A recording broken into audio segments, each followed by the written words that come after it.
everyone, welcome back to our channel. In today's speed tutorial, you're gonna see how to block website in Chrome Android.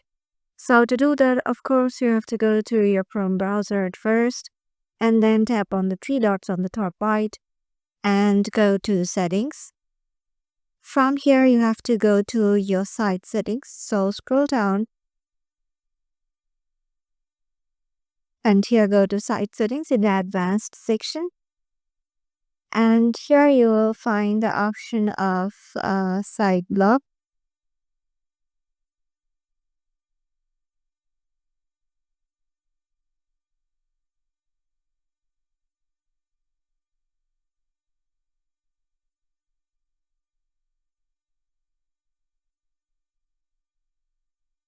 So from here you have to go to your all sites and here you can search for any site and block them from here.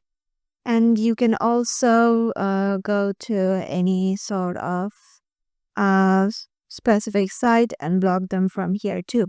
So yeah, this is how easy it is to block a website in Chrome Android.